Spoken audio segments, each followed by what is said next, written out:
Blended in black, yeah, yeah, yeah. We're blended in black. We're blended in black, yeah. And this who we choose to be our family. Blended in black, yeah. Never perfect, but it's worth it. All right, everybody, this is your host, Miss Naja Hall of Blended in Black. Today on the line, we have group member Antoinette Brown. So we're going to tackle something that a lot of us deal with, a lot of us maybe are overcoming, or, we've heard these horror stories. So get this. You're in a new relationship, or you're newly married, and your man has a child, which is not uncommon these days. So you're really hopeful that the child's mother would be happy to have another hand, but we all know that more often than not, that is not the case. So today we are focusing on stepmothers and biological mothers, and we are talking about reasons why you should probably not attempt to co-parent with your stepchild's mother. So, basically when to let it go. Okay, so today we have Antoinette on the line. Hey, Antoinette. Hi. How are you How are doing you? today? I'm good. I'm good. So, Antoinette is a wife. She's a biological mother. She's a stepmother. Oh, and she's a new mommy. She just had another baby, a few years ago. And she's also a military wife. So, you got a lot of logistics going on. Can you give your family breakdown, Antoinette? Yes. Okay. So with my family, we have 8 children. Ooh. Oh, Lord. I know, right? Right. We have family. The ages range from the age of 2 to 19. My oldest just turned 19 on last month. Well, this month actually. Okay. But we have my husband has 5 children from previous relationship. His oldest he had when he was 18, and then when he was married, he had 4 from his ex-wife. Okay.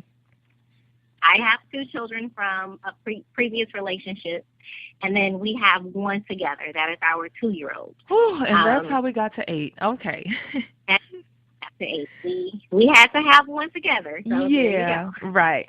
Okay, so the issue comes into play because I know when you and I were speaking, before we got here to the studio, the issue comes into play when, I'm saying, hey, Antoinette, how are relations with the other children's mom? Now, I know that, for you guys that are not subscribed yet, Antoinette and her husband's first child's mother are going to also be joining us next week. We got them both on the line, and they're going to talk about how they went from a tumultuous, crazy, bitter baby mama relationship to practically being stepwives, as we call it in the group, because they're partners in raising this child now, which is kind of cool. But that's not what we're talking about today. Today we are focusing on the ex-wife. Now, your husband has 4 children with this woman. Obviously, they were married. They had a union. And we all know that's a little bit more difficult to for people to kind of separate their emotions. So what brought you guys to the point to where you're saying, hey, it's just not going to work, me co-parenting with this woman? Can you talk about the beginning of it? Yeah. Okay. Yeah. Okay, so just to give a little backstory, my husband was legally married when him and I started dating. Mm-hmm. However, he was legally separated. He had the paperwork. 2007 is when they had a legal separation. Him and I did not meet until 2011. Okay. But for health reasons and other things, they stayed married. Right. Cool. Whatever. You have 4 children together. You do you. I'm happy. We're cool.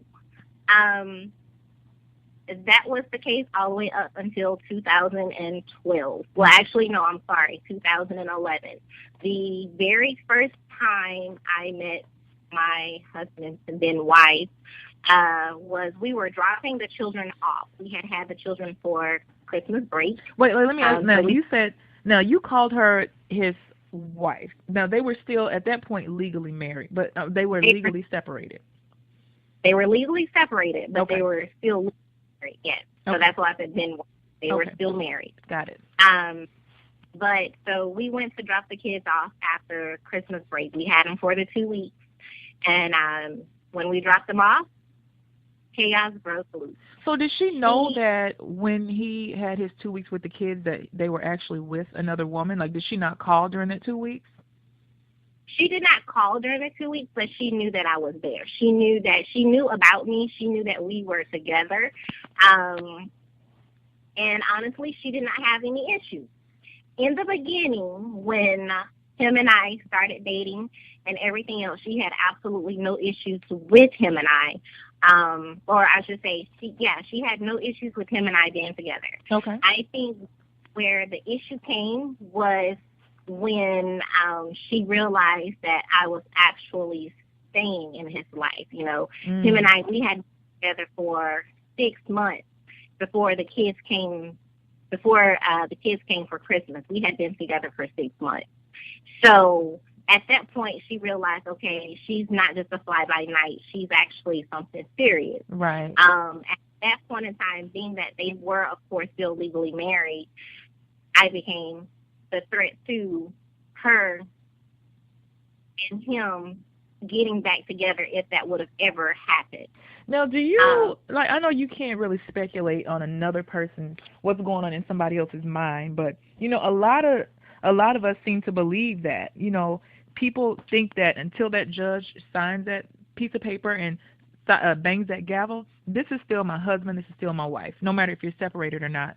Do you think this woman had any hopes, or did she allude to the fact that she wanted to reconcile with him? I personally think that when you are in a relationship and you're the person that did wrong, then you feel like it's not over until you say it's over. That might be, you know what? That might be a new show, Antoinette. We might need to talk about that next week. Okay. So I was interrupting. Okay, so you guys are dropping the kids off. Paint the picture for us. You're dropping the kids off after this amazing 2 weeks together. It's his 4, and then your 1, right? Or your 2? No, my 2. It was his 4 and my 2 at that time. And everybody was in the car, or did your kids go with you to the drop off? Yes. Okay. All of the kids were in the vehicle together. I was on the passenger seat. Of course, he was driving, and all of the kids were in the back. So she knew that I was with him. When he called to let her know, hey, we're dropping off the kids, she asked, are you alone? And he said no. He was like, you know, Anna's with me, because that's what my husband calls me. He calls me Anna. He was like, no, Anna's with me. Mm-hmm. Nothing else was said. So she played it cool. She said, okay, I'll see you when you get here. Yeah. Oh, yeah. So okay. It's cool, no issues whatsoever. We pull up into the driveway. The kids are loading out. I'm on the passenger side playing games on my phone, you know, Candy Crush. That was the big thing. So I'm on my phone playing games. My kids are in the back, and the kids are getting out. My husband gets out so that he can hug the kids goodbye, help them get their suitcases and stuff out of the trunk, out the back of the truck, and comes out of the house. Normally, you know, I didn't think anything of it. Of course, I figured she was just coming to greet her children after not seeing them. And at this point, you had never seen her face to face? Never. Did she know your name? Never. Did she know has she been able to look you up on Facebook? Had all that stuff happened at that point? She knew my name because at this point, we were both friends of his on Facebook. Oh, okay. Yeah. So she knew my name. She knew when we made our relationship official and all of that type of stuff. There was no surprises. Yeah, there was no surprises there. But so the kids are jumping out. She comes running out of the house, and she comes charging towards me. Whoa, wait. Wait. Did you say something? What did you do? I'm focusing on one of them levels on Candy Crush. I'm trying to beat a level. I'm trying to beat a level. I'm serious. Like, you know, I understand a lot of people when it comes to baby mamas and new girlfriends, it's okay, so what did you do? Did you antagonize her or anything like that? It was absolutely nothing like that. There was no words exchanged whatsoever. Not even a hello, not even a hi or anything. It was literally her coming out of the house and trying to charge at me as I'm sitting in the vehicle on the passenger side with my kids in the back seat. Okay, so he's outside of the car giving the kids hugs and kisses goodbye. She comes out of the house like a wild animal. You are, caught off guard because you're playing Candy Crush. Did she try to open your door and how did she get to you? No, she was trying to lunge through the driver's seat to get to me. She wasn't trying to come on the passenger side. She was just trying to come through the door that was already open. Oh, so what did your husband do? My husband, he steps in between and stops her from getting into the truck and picks her up and starts stepping away from the vehicle. That's what he does. So he's trying to calm this woman down, like a toddler having a tantrum. Yes, that's literally what it was. She was kicking and screaming. What was she saying? Kicking and screaming for what? What did she say? What's her reasoning here? Honestly, I really cannot remember the words that she was saying. I can't say if it was one of the things where I can't remember or if it's just one of those things where I was just in shock where I just didn't understand what she was saying. Right. You know? But I can tell you she was definitely kicking and screaming. She actually kicked my husband, causing my husband to lose balance, and so he dropped her because she kicked him. He lost balance. He dropped her so that he could, regain his balance. Mm-hmm. And he took that as in, she basically said that he shoved her. He shoved her down to the ground. She called the cops on us. What? Yes, she called the cops. She called the cops on us. Now, mind you, like I said, I'm a military spouse, so my husband's in the military. So we sat there. I told him, I said, we're not going anywhere until the cops get here because you are in the military and we don't need any reports or anything like that for unnecessary stuff. Mm-hmm. So we waited for the cops. So wait, who was in the house with her? Was her mother there? Was a homegirl of hers there egging it on? Were these people outside at that point? Her parents were there. Her parents tried to get her to calm down. She was not listening to her parents. She was still yelling and screaming. And her dad is actually a preacher. But see those PKs, y'all. These PKs be crazy. So at this point, you said you don't remember what she was yelling, but she's like, this itches around my kids. Like, why did you bring her here? Because, okay, I imagine that. So was there any other witnesses aside from you, your husband, and her? It was me, and it was the kids, me, my husband, her, and her parents. So her parents actually saw him try to restrain her and then fall. Yes. Okay. So cops were called.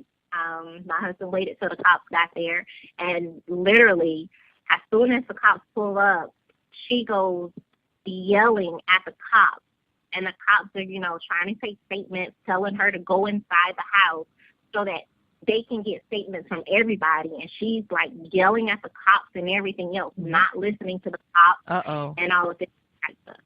So her dad finally got her to go into the house so that the cops could take statements from everybody. Mm-hmm.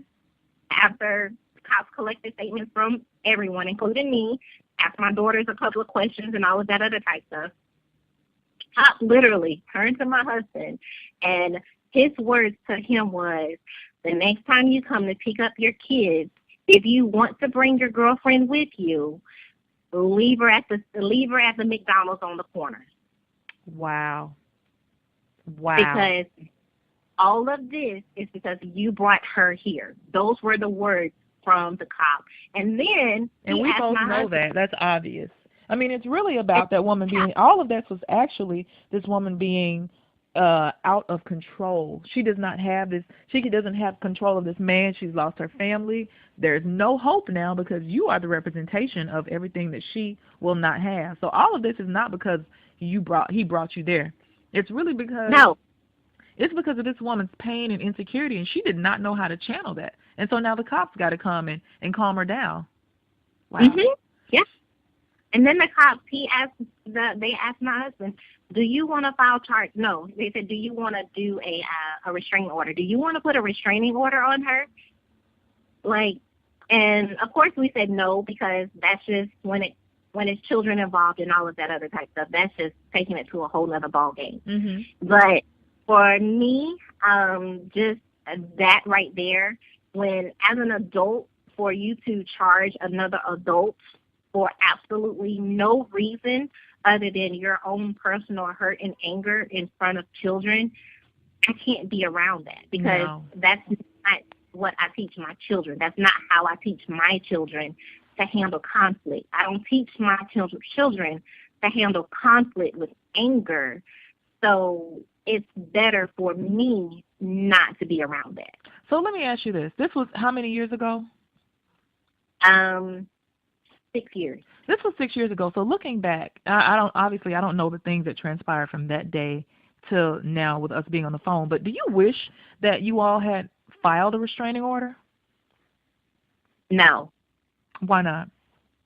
Because if we would have filed a restraining order, it would have made it even harder for us to see our kids. Now, are the kids, you all are in the same state, in the same city, right?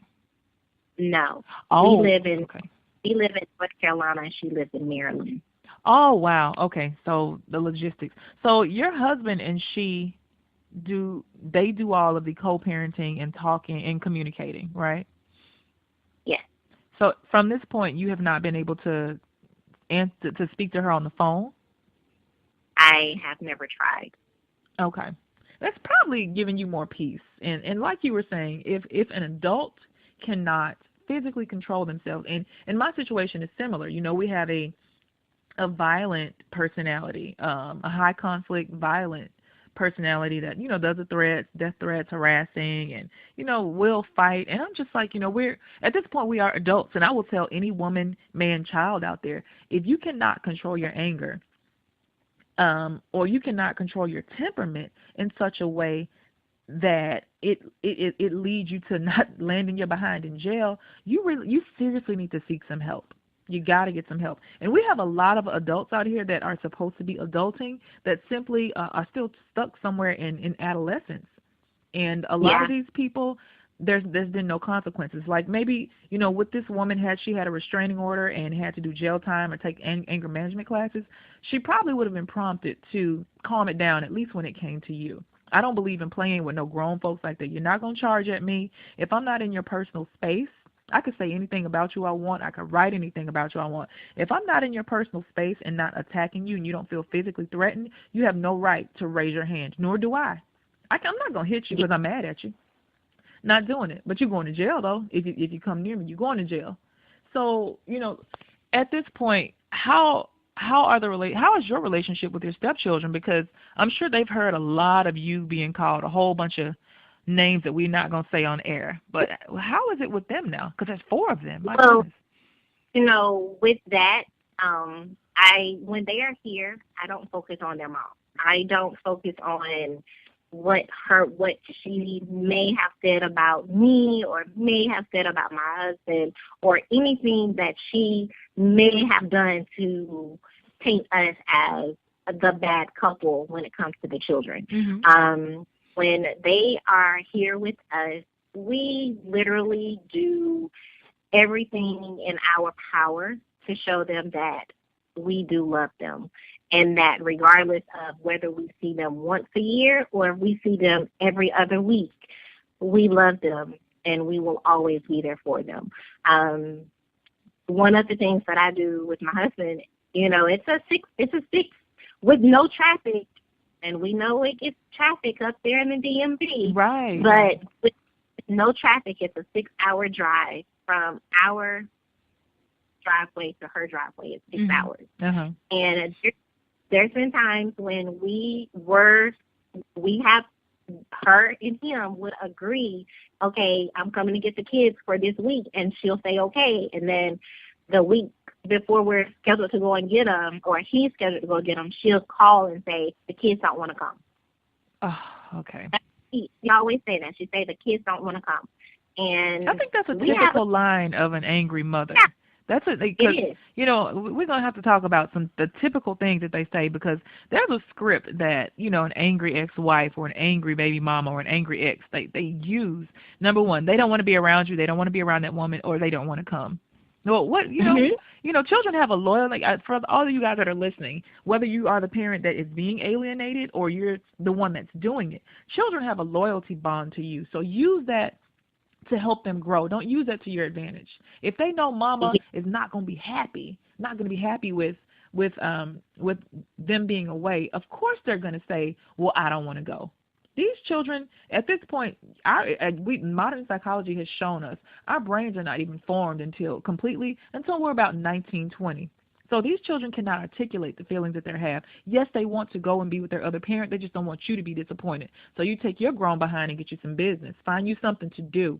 Show those children that it's okay to love their other parent and their step parent. Show them that.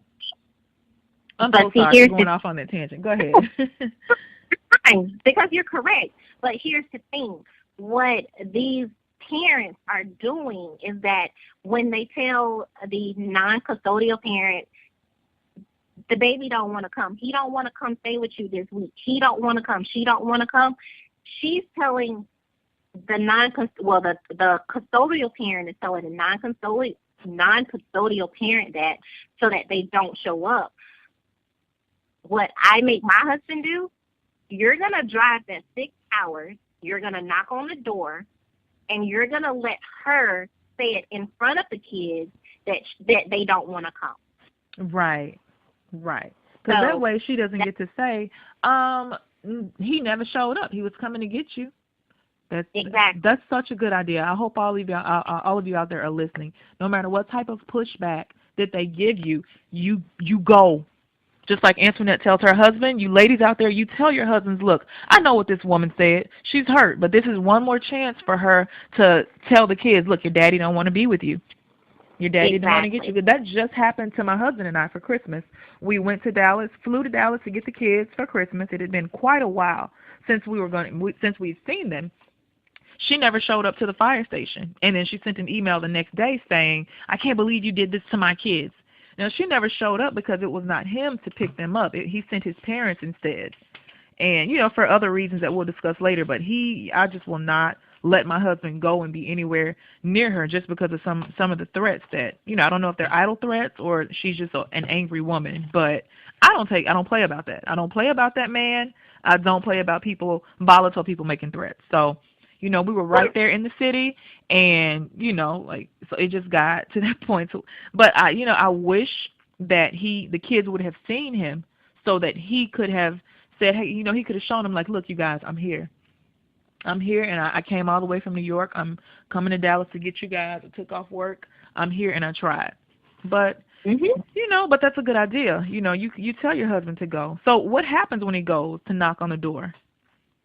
When he goes and he knocks on the door, even after she has said, no, the kids don't want to come, when he is there in front of the kids and the kids are saying, Daddy, Mommy said that you were not coming. Yeah, that's what they say. Daddy, Mommy said that you were not coming. And he says, well, no, Mommy said that you guys did not want to go, but if y'all want to go, y'all can still come with me. So, and then they turn and they look at their mom, and she has to say either yes or no. And but she has to say, exactly. The burden is on her now, not him. Exactly. And every time she says, go get your bags. And, a lot of these parents out here, like dads especially, will feel defeated.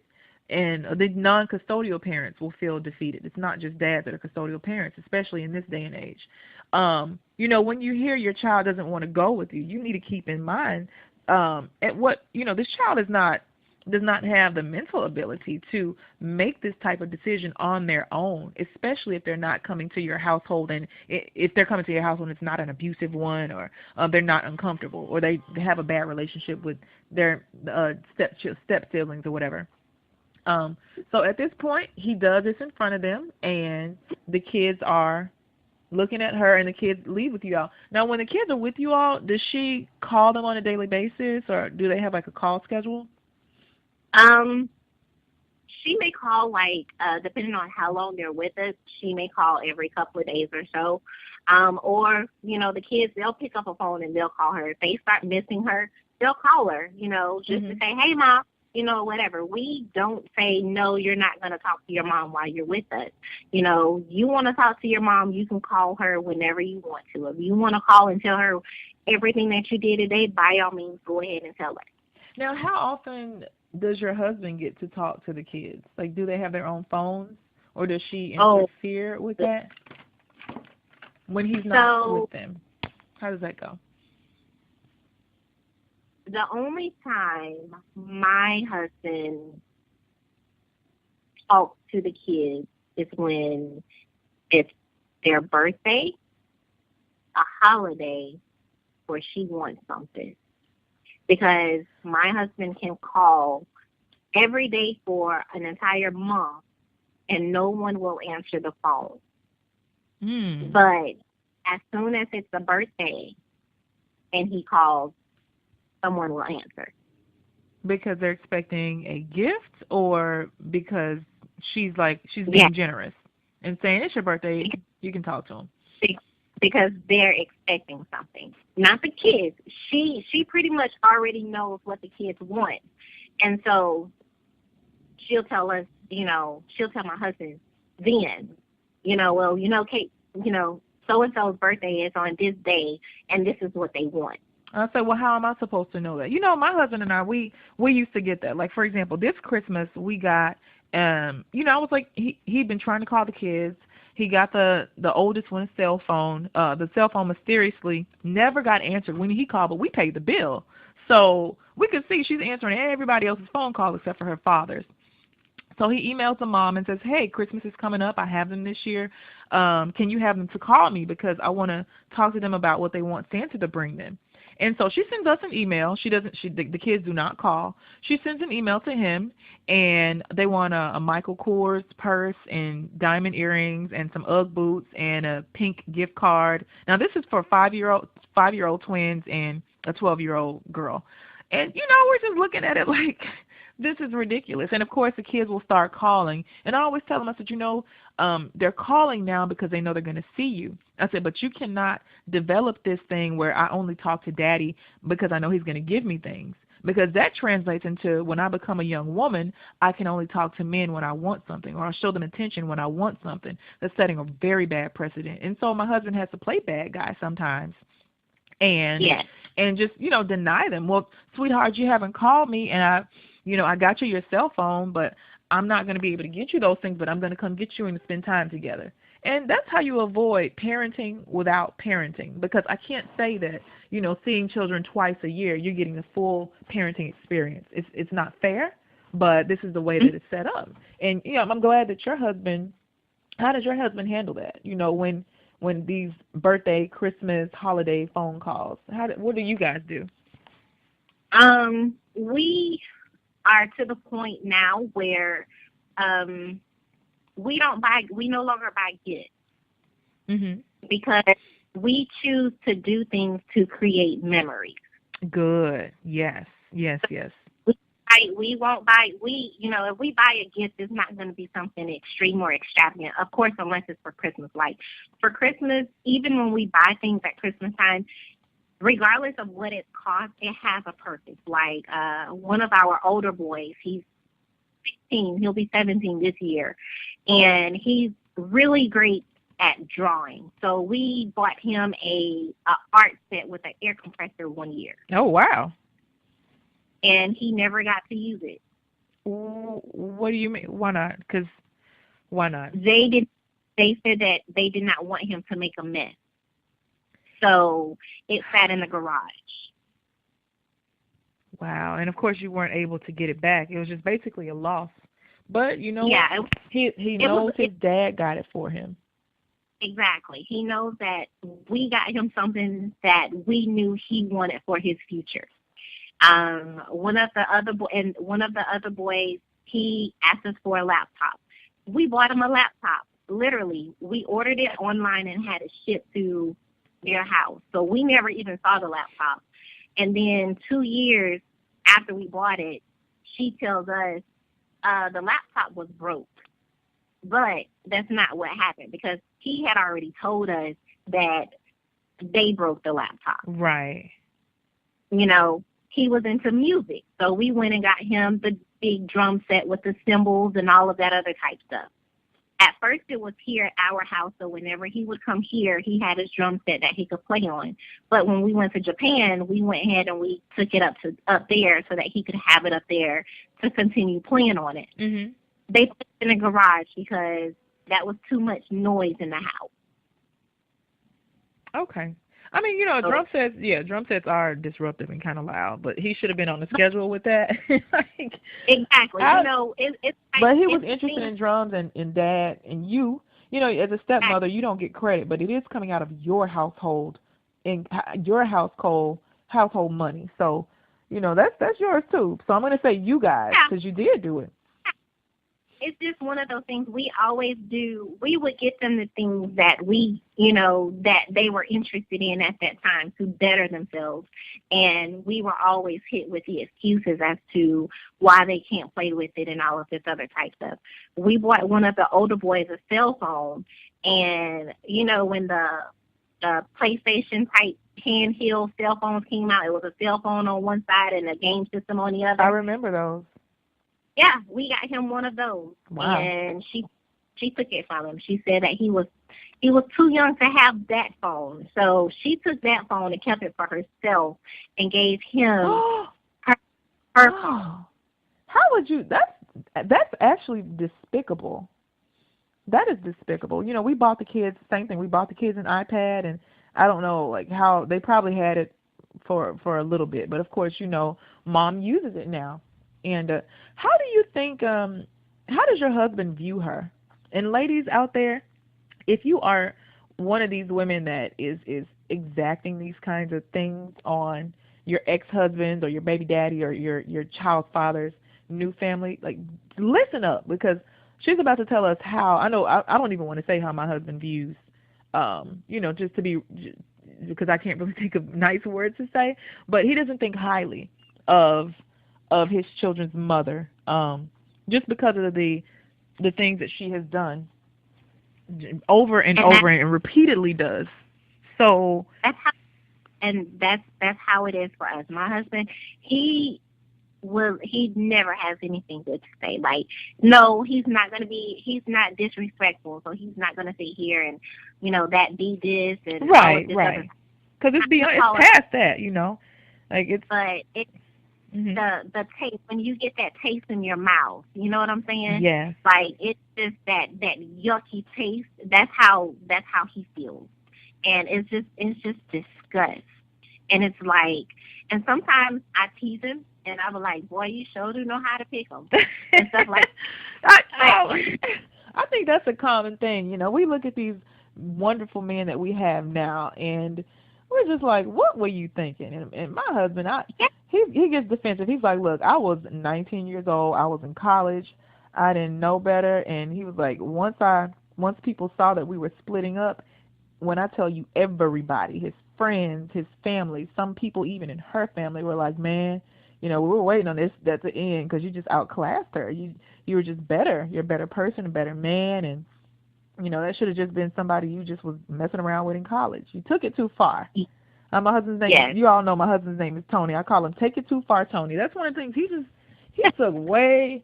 You took that. You should have left that little thing just in Arkansas where it belonged. You took it too far.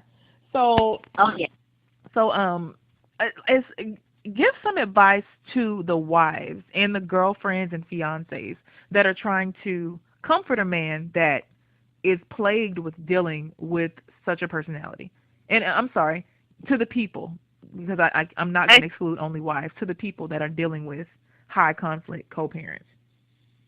So as an adult, if the person that you love is dealing with, you know, that other person, the over dramatic and just negative, bitter, petty, crazy, whatever you want to categorize that person as, the only thing that I can tell you is just stay as positive as possible, because they are already in their feelings. They already have so many negative thoughts so many doubts running through their head and their heart as far as, are they a good parent? And, I wish I could do more. Why can't I do more for my kids? They don't need nothing but support and positivity. Put your feelings aside, your feelings that you have for that individual. Put them aside and just be there for the person that you love. Give them the encouragement to keep going. Because I know, just like when I tell my husband, you're still going, there will be, and there has been times when he do go, and she will not let him see the kids. And just like I tell him, so what? You went. The kids saw you. That's what matters. Regardless of if the kids come back with you, they saw you. They're seeing you fight for them. As the kids get older, they are going to make their own decisions, and they're going to come to their own conclusions. Now, what are their age ranges now? With her, the youngest is 8, and the oldest will be 17 in July. Okay. 8 to 17. 8, 11, 14, and 16 right now are their ages. Got it. And a lot of times we can hear some of the conversations that they have when they're with us, and they whisper things to each other, and they'll say things like, "Mommy lied." Wow. Or they'll say, "Why did Mommy say that?" It seems where the kids, even when you think the kids are not paying attention, the kids are definitely paying attention. And I'm not just saying that because I have a husband that's fighting to be there with his kids. I mean, my husband is in the military. We were in Japan for 2 years. So, no, he's not there every day. There's no way that he'll ever be there every day because of his occupation. But he does fight to see his kids. Right. The way that he can fight to see his kids. I have my 11-year-old. She has not seen her dad since 2010, and she's 11 years old. So since she was 5 years, yes, she has not seen her dad since she was 5 years old. And even to this day, I feel, as a parent, I do not say anything negative about him because that's not my place. Right. She draws the conclusions that she wants, and she sat down, she sent him an email, and she told him, if you want to be in my life, you need to be a part of my life. If you don't want to be a part of my life, that's fine. I have a daddy, and I would gladly take on his last name. Did he respond? No, he did not. Are you in contact with his family or anybody from his end? No. So it's safe to say he doesn't pay child support. He's just not involved. Period. He's 100% not involved in any of his children's life. He is the man that he is there for you as long as he is with you. I see. After that, you're on your own, kids and all. You're on after that. Okay. I mean, when that's a completely different topic. Right. It's one of the things where I can tell you, I have, for every situation out there, I've been in it. Aside from having, well, I guess I did have an actual altercation, huh? But so for every situation out there, I have had it since I became an adult and started having. And I'm still alive.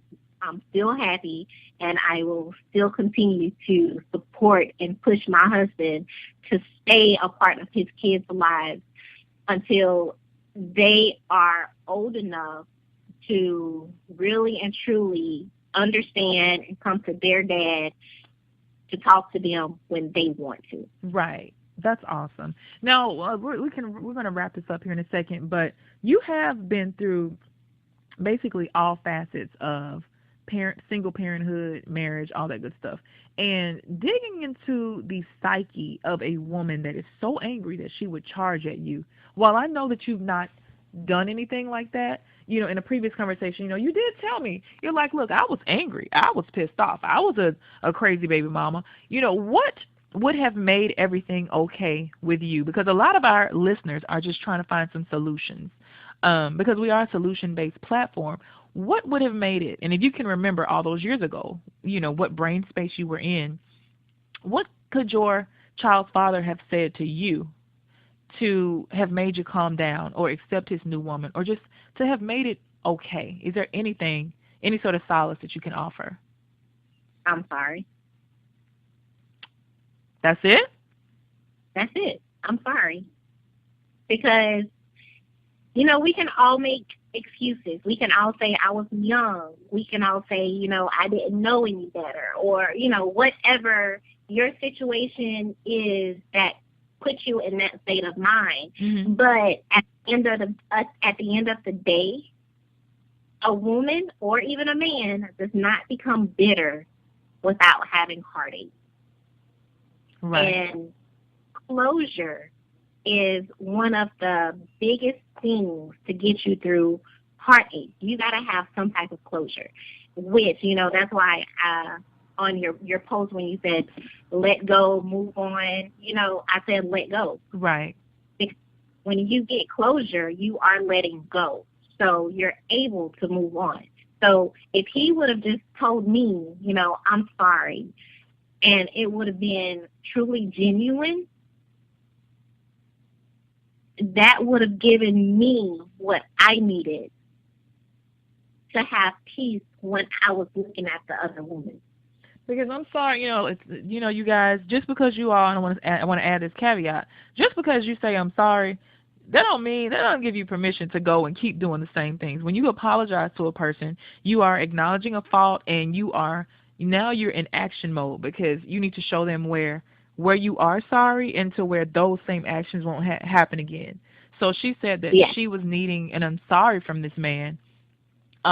There were some indiscretions that he very well should have offered. I'm sure, you guys get along great now. So I'm sure you've all had these conversations, but that doesn't mean when you say I'm sorry, don't keep doing the same thing. You have to make the decision that your I'm sorry is not empty. Exactly.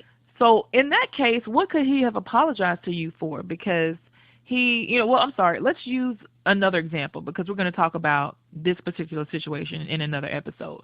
But let's just say with your ex-husband, what could he possibly have apologized to this woman for? For marrying you, for being happy, for moving on, for leaving her? Because he could not have fixed any of those things, because he wasn't willing to leave you. He wasn't going to be back with her. So where would the I'm sorry have come from? I personally think that when it comes to my husband and her, if he would have really and truly let go in 2007. When he said he was, right? During the legal separation, if he would have just went ahead and did the divorce then, when he got into another serious relationship, it would not have been all of this. Right. But this is 2007, but that was 2007. This is 2017, so this is still 10 years now. It's still 10 years. It's still 10 years, but when my husband got a divorce, he did not finalize his divorce until 2012. No, I'm sorry. He finalized 2013. He finalized his divorce in 2013. So this is 5-6 years in limbo, basically. Exactly. 2007 to 2013, he was legally married. Although he legally separated, he was still married. So 2013, he filed for divorce, and it was granted. 2014, him and I got married. Oh, ouch. Yeah. And you know what? When you tell us the timeline, it looks like, wow, you got married a year after this man was divorced. No, actually, he had not been with that woman in 5 years. Exactly. He had not been with her in 5 years, but looking at the papers, the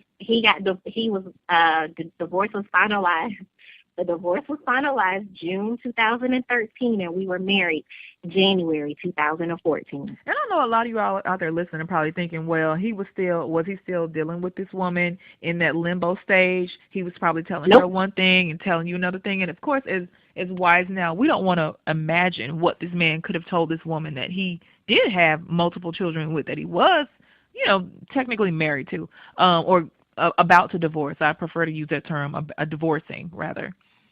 But that's something that you just will never know. My husband is the type of person that keeps everything. He has emails that I sent him from his first deployment talking about finances. Mm-hmm. He must be a Cancer. What's his sign? He's February 13th. What's that, Pisces? I believe that. Aquarius. That's Aquarius. Okay, gotcha. So basically, you've had proof that there was not any sort of funny business. Exactly. There was no type of funny business whatsoever. Because as a wife, as a fiance, girlfriend, I mean, you going to look. Anybody that's saying they're not going to look, you're lying, honey. You're lying, girl. Whoever's out there listening, say, I don't look. Girl, you better go. You better look. Don't pry, but just do some research. Exactly. That's the difference. Don't pry. I have access to all of my husband's accounts. He has access to all of mine. I don't sit here and go and check his Facebook and his email. Because you don't feel the need to, You don't feel the need to. A lot of times when we get caught up in prying and looking, and I have one time in my life, I became like this Inspector Gadget. And that was the worst period of my life because, when you look for stuff, you're going to find it. But when you're every single time, right? But, when you're but you kind of know. I always tell ladies, like, we have women's intuition. That little feeling you get in the pit of your stomach, that's not gas all the time. You need to kind of follow that. And I'm not advocating going to being some crazy chick, like becoming a stalker.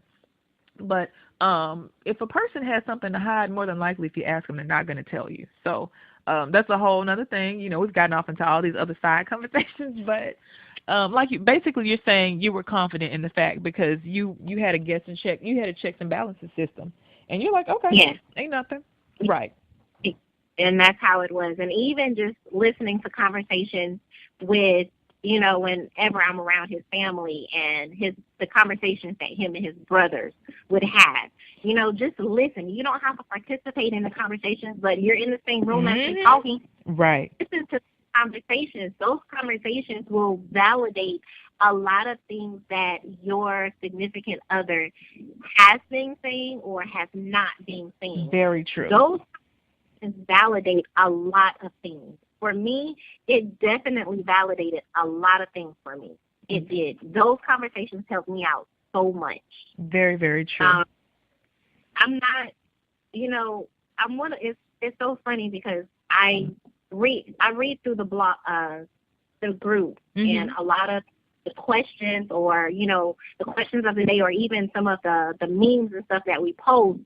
And a lot of those, they hit home with me. And then some of them, I look at them and I read through the comments and I just be like, wow, why so far to the extreme? Why do you feel this way? Everybody can feel however they want to feel. Everybody's mindset, relationships, and experiences are all different. But the one thing that is the same is the fact that everybody in that group is associated with some child. Right. And that child needs to see us as adults being positive. Amen. I agree. And you know what? On that note, I think this is a good time to wrap it up because you guys got a lot of good gems out there. I hope you all were taking notes. Make sure you share this episode with your friends. Share it on Facebook, Instagram, Twitter. Follow us everywhere. We are at Blended in Black, #BlendedInBlack. You know where you're listening to the show at. I just ask that you share it and subscribe for the newsletter because that's how I'm going to let you know all the awesome things that are up the pipeline for us with Blended in Black. And Antoinette, girlfriend, I thank you so much for being such a valuable member of the group, and thank you for sharing your story. I appreciate you. Everybody, let's give a hand to Antoinette. All right, so I will reach out to you guys. I will talk to you guys a little bit later. Again, this is your founder of Blended in Black, Naja Hall, signing out. Thank you so much. Blended in Black. Hey. we're blended in black. We're blended in black, yeah.